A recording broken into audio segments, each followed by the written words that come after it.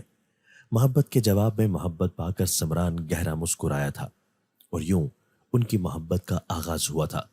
اب سمران روز بروز اس سے ملنے آنے لگا تھا اور اس کا کام آسان بنانے لگا تھا، جس سے مہرو کے مٹی کے برتن ہاتھوں ہاتھ بکنے لگے تھے۔ یہی نہیں، مہرو سمران کو یہ بھی بتا چکی تھی کہ اس کا کوئی رشتہ دار نہیں ہے اور اسے اس بات پر یقین نہیں آتا۔ اسے لگتا ہے کہ اس کی ماں اس سے اس کے رشتہ داروں کے بارے میں جھوٹ بولتی ہے، لیکن اب وہ اپنی ماں کی بیماری کی وجہ سے اسے مجبور کر کے اس سے کچھ پوچھ بھی نہیں سکتی۔ اس کی ساری بات سن کر سمران نے مہرو کو دیکھا تھا، جو بے حد اداس ہو چکی تھی، اور وہ مہرو کو اداس نہیں دیکھنا چاہتا تھا۔ تبھی اس نے وعدہ کیا کہ وہ اس کے ننیالی اور ددیالی رشتہ داروں کے بارے میں پتہ چلائے گا، جس پر مہرو بے حد خوش ہو گئی تھی اور پھر سمران چلا گیا تھا۔ مہرو اپنی ماں کا اچھے سے علاج کروا رہی تھی کہ اب اس کے پاس گھر کے خرچے اور ماں کے علاج کے لیے پیسے موجود تھے، تبھی اسے فکر نہیں تھی۔ وہ سوچ ہی رہی تھی جیسے ہی سمران آئے گا تو وہ اپنی ماں کو اس سے ملوائے گی اور جلد ہی سمران سے شادی کا کہے گی۔ اس نے ابھی تک اپنی ماں کو سمران کے بارے میں نہیں بتایا تھا کیونکہ سمران نے اسے منع کر رکھا تھا۔ اگلے دن سمران آیا تو وہ برتن بنا رہی تھی۔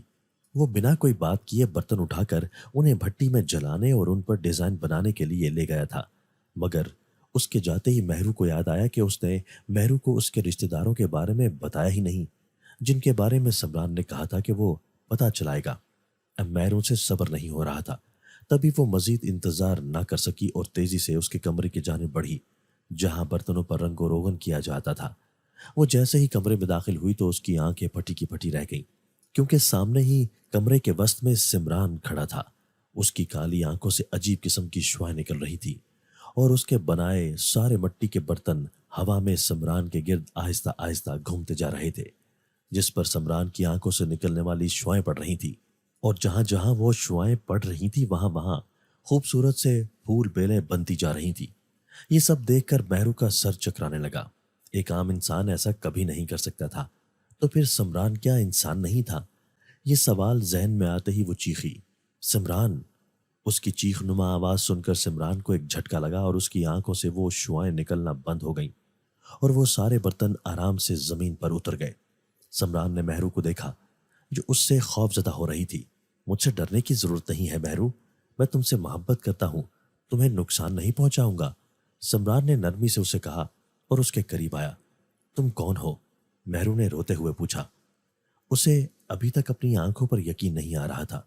وہ سمران کو اس روپ میں دیکھ کر اس پر یقین کرنا نہیں چاہتی تھی۔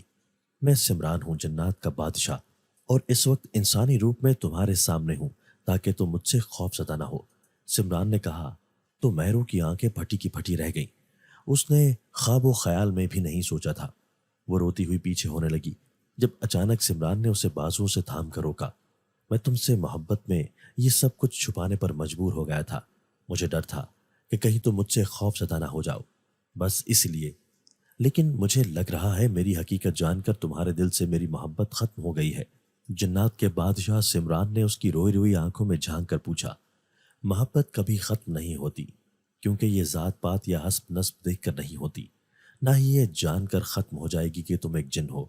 میں تم سے محبت کرنا نہیں چھوڑ سکتی، مگر تو کس بات کا ہے کہ تم نے مجھ سے اپنی حقیقت چھپائی، یہ جانتے ہوئے بھی کہ تم ایک جن ہو اور میں ایک آدم زادی، جن کا ملن ناممکن ہے۔ مہرو نے روتے ہوئے اس سے دور ہٹ کر کہا تو وہ سر ہلا گیا۔ جانتا ہوں، مگر میں مجبور تھا، اپنے دل کے ہاتھوں۔ ملن نہیں ہو سکتا تو کیا ہوا، محبت تو کر سکتے ہیں نا ہم ایک دوسرے سے، سمران بادشاہ نے نرمی سے کہا تو وہ گہرا سانس بھر کر رہ گئی۔ اسے سمران سے خوف محسوس نہیں ہوا تھا، بس دکھ ہوا تھا کہ اب وہ اس کا نہیں ہو سکتا۔ خیر، اس سب کو چھوڑو، میرے پاس تمہارے لیے ایک خوشی کی خبر ہے۔ تمہارے ددیالی رشتہ داروں کا پتہ چل گیا ہے، کل تیار رہنا، تم اور تمہاری ماں کو وہاں لے کے جاؤں گا، مگر یاد رہے کہ تمہاری ماں کو میں نظر نہیں آؤں گا۔ سمران نے بتایا تو وہ خوشی سے اچھل پڑی اور اس کا شکریہ ادا کرنے لگی، جس کی وجہ سے اس کی اپنے رشتہ داروں سے ملنے کی دیرینہ خواہش پوری ہو رہی تھی۔ وہ جلدی سے کمرے میں گئی اور اپنی ماں کا سامان پیک کیا۔ اس نے اپنی ماں کو کچھ نہیں بتایا تھا، کیونکہ اسے معلوم تھا کہ اگر اپنی ماں کو بتا دیتی تو شاید وہ خود بھی نہ جاتی اور اسے بھی نہ جانے دیتی۔ اگلے دن وہ اپنی ماں کو یہ کہہ کر اپنے ساتھ لے کر گھر سے نکلی تھی کہ انہیں کسی سے ملنے جانا ہے۔